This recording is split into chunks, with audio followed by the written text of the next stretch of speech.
এদেশের বহুদলীয় গণতন্ত্রের প্রবক্তা শহীদ রাষ্ট্রপতি জিয়াউর রহমান স্বাধীনতা ঘোষণার মাধ্যমেই কিন্তু আমরা একটি স্বাধীন সার্বভৌম বাংলাদেশ পেয়েছি। দেখেন, আজকে অনেকেই সংস্কারের কথা বলে।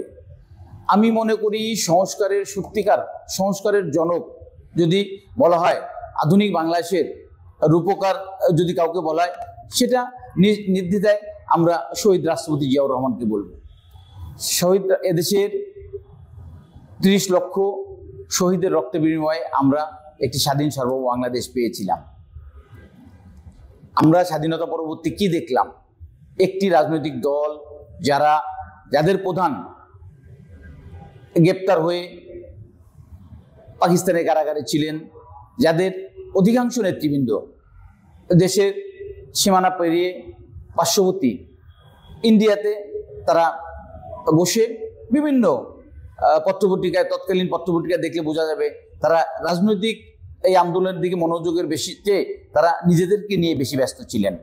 ঠিক সেই মুহূর্তে আমাদের নেতা শহীদ রাষ্ট্রপতি জিয়াউর রহমান এদেশের আবাল বৃদ্ধ জনগণকে সাথে নিয়ে, মুক্তিকামী মানুষকে সাথে নিয়ে সংগ্রাম করার মধ্য দিয়ে আমরা একটা স্বাধীন সার্বভৌম বাংলাদেশ পেয়েছি।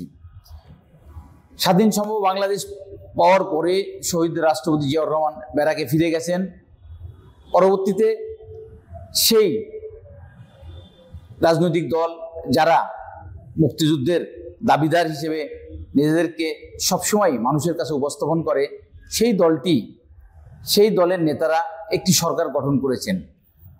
আপনারা লক্ষ্য করবেন, সরকার গঠন করার কিছুদিনের মধ্যেই তারা এদেশের মানুষের বাক স্বাধীনতা হরণ করেছেন। তারা এদেশের 4টি মাত্র সংবাদপত্রের রেখে বাকি সব সংবাদপত্র তারা বন্ধ করে দিয়েছিলেন। আপনারা একটি মাত্র রাজনৈতিক শুধু সংবাদপত্র বন্ধ করেই তারা ক্ষান্ত হননি, মানুষের বাক স্বাধীনতা বন্ধ করেই তারা ক্ষান্ত হননি, তারা মানুষের ভোটাধিকার প্রয়োগ থেকেও তারা বঞ্চিত করেছিলেন।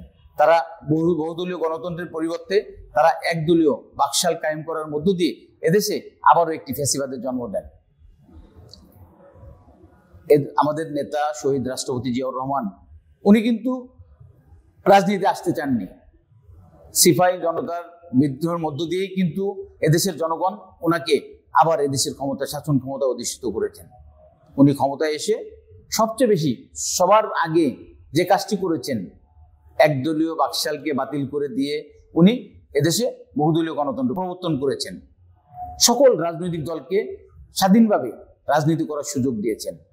আপনি দেখেন, আওয়ামী লীগকেও, যে আওয়ামী লীগকে একদলীয় বাকশাল হিসেবে খ্যাত ছিল, সেই আওয়ামী লীগকেও কিন্তু আমাদের নেতা শহীদ রাষ্ট্রপতি জিয়াউর রহমান সেই আওয়ামী লীগের নিবন্ধন কিন্তু আমাদের নেতার হাত ধরেই, নেতার শাসনামলেই কিন্তু হয়েছে।